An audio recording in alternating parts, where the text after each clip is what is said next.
Apple News is a platform that's preloaded on all Apple devices in the US, the UK, Canada, and Australia.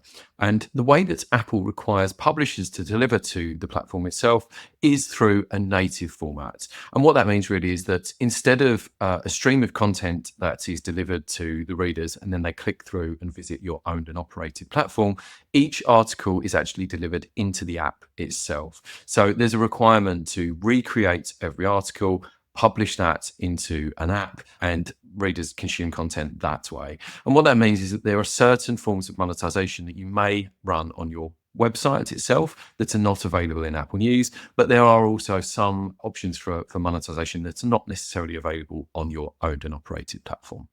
Starting off, News Plus monetized minutes. So as a quick introduction to Apple News Plus is a subscription element of Apple News. So anyone who wishes to subscribe to Apple News Plus receives additional content to the content that's available for free. This is often content that is focused around magazine publishers, but there are lots of paywalled publications that are appearing in Apple News Plus as well.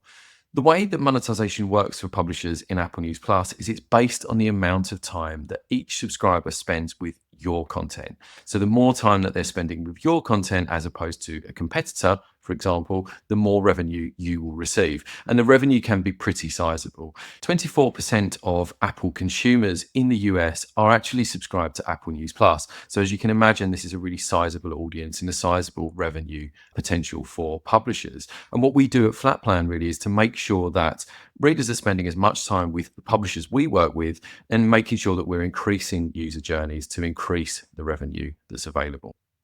Next up is direct advertising, and this is essentially advertising that your team are selling directly and then trafficking into Apple News itself. Direct advertising can run across Apple News, the free product, or Apple News Plus, the subscription product as well. And the way that ads are actually trafficked in Apple News are you can integrate them into Google Ad Manager 360, or you can traffic them through Apple's system called Workbench as well.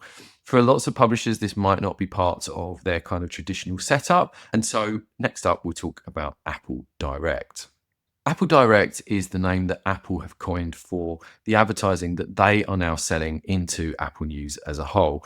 This used to be a partnership with NBC Universal, and Apple are now taking this in-house. And the way that this works is that Apple are selling deals into advertisers. They're running those ads across the full platform, and any ads that appear within your content or around your content, and this is within category pages in Apple News where your story may appear, you will receive revenue off the back of that. It's a split, so Apple takes a certain amount and you take a certain amount back. And we often refer to this almost as backfill as well. So the ideal scenario really when it comes to advertising is run direct campaigns into the waterfall at the top, have Apple Direct advertising sitting below that, and possibly have house ads running below that as well. So affiliate monetization is something that many, many publishers, of course, use nowadays. But we are seeing that certain platforms and search in particular, we're beginning to see some difficulties when it comes to affiliate monetization. And this isn't the case with Apple News. Apple is very much behind the affiliate monetization aspect for publishers. And indeed, they've recently launched a number of tools that allow publishers to run some additional reporting. So they're really behind it. Now, one thing that we do on our side is to make sure that any affiliate links that you're using within content are being pulled into Apple News, because actually, quite often with internal integrations into Apple News, this isn't happening.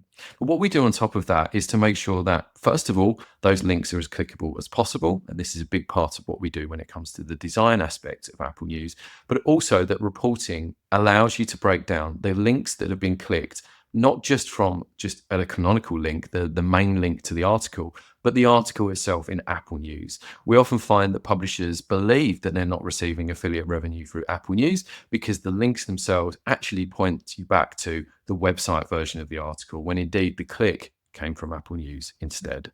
Branded content is often important to publishers too. And from our side, what we do is we support publishers in two ways. Number one, We allow publishers to deliver any native or sponsored content directly from their CMS into Apple News. We flag it and make sure that it works exactly the way that Apple requires. But what we also do is we create bespoke branded content campaigns as well. So if you run anything along the lines of a microsite that you may sell into brands, even pages that are really richly produced, we can actually reproduce them for you in Apple News and reach a big audience from there as well.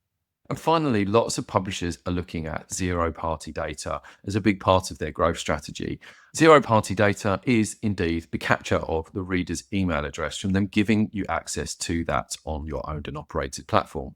Now, this is possible in Apple News, and some publishers worry that Apple would not be happy with capturing data on owned and operated in Apple News. But in fact, Apple is rolling out tools themselves for certain publishers that actually allow readers to go through and sign up to newsletters.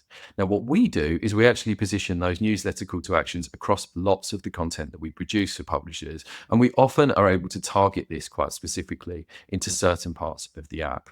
This is a big opportunity for publishers because this is the opportunity to move that reader outside of the Apple News platform into a newsletter and start that journey towards bringing that reader into your owned and operated platform.